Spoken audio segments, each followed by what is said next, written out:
તકલીફ બીજી ત્રીજી વખતે એમ કીધું પગ કપાવવો પડશે. એટલે 2 જણાએ કીધું તો મને પગ કાપવો જોશે, પણ મેહુલભાઈ કઈ પગ મેં ખુદ કીધું હતું સાહેબને, મેં તો કાપી નાખો.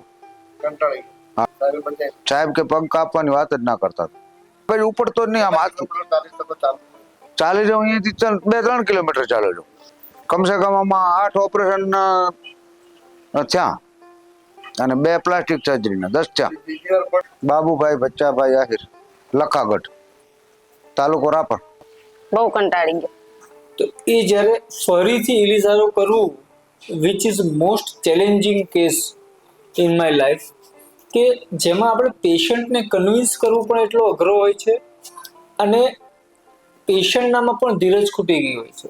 બાબુભાઈ આહિર જે આડેસરના રહેવાસી છે, એમને વાહન અકસ્માતમાં પગની ઘૂંટણની નીચેના હાડકામાં ઈજા થઈ હતી.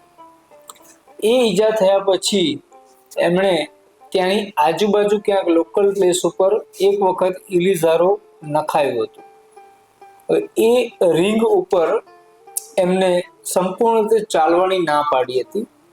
લગભગ 9 મહિના એ રિંગ રાખ્યા પછી મારી પાસે આવ્યા હતા. મારી પાસે આવ્યા એટલે મેં એમને ફરીથી રિંગ નાખવાની સલાહ આપી, પણ એમનો પ્રશ્ન એક જ કે આ 9 મહિનાથી હું રિંગ લઈને ફરું છું, તો હજુ તમે રિંગ નાખશો તો એ વધારે દુઃખદાયક અને પીડાદાયક હોય. તો આપણે એમને સમજાવ્યું કે ના, સારી રીતે કરેલું ઇલિઝારો એ ક્યારે પીડાદાયક હોતું નથી. પછી દવાખાનામાં ગયો હું,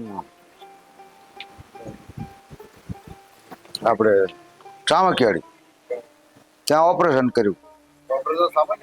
પહેલું સામખિયાળી કર્યું, પછી સક્સેસ ના થયું. પાછું ત્યાં કર્યું બીજું, પછી સક્સેસ ના ગયું. એ ઓપરેશન એક વખત હંધાતું નહોતું, બીજી વખત તો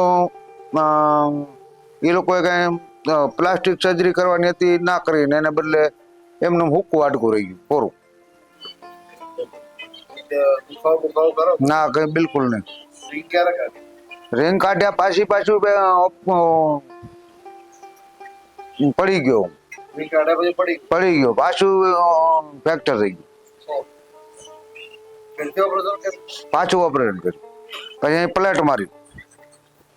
મેહુલભાઈ નો તો આભાર જ છે, ગમે ત્યારે એમના મારે ડેલી કોન્ટેક્ટ થાય એમનો.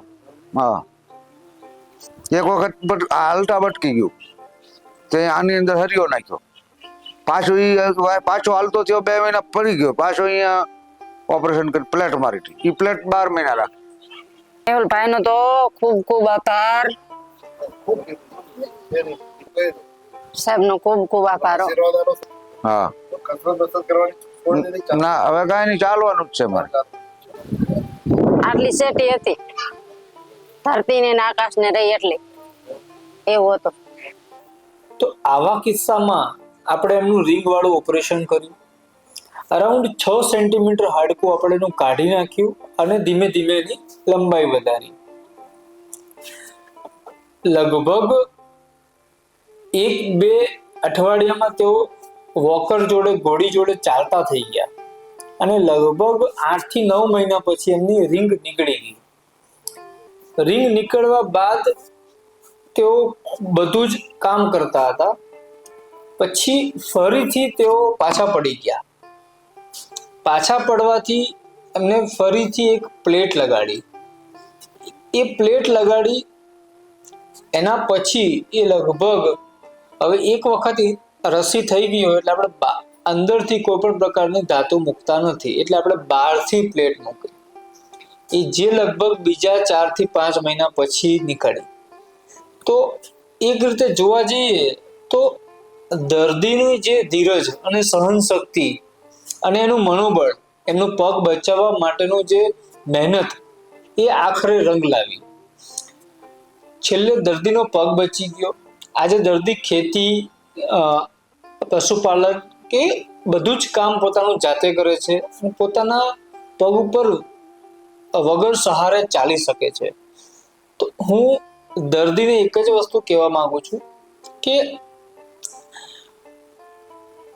કોઈ પણ હાડકું જોડાતું ના હોય કે હાડકામાં રસી થઈ ગઈ હોય કે પછી હાડકું વાંકું જોડાયું હોય, જેટલા જલ્દી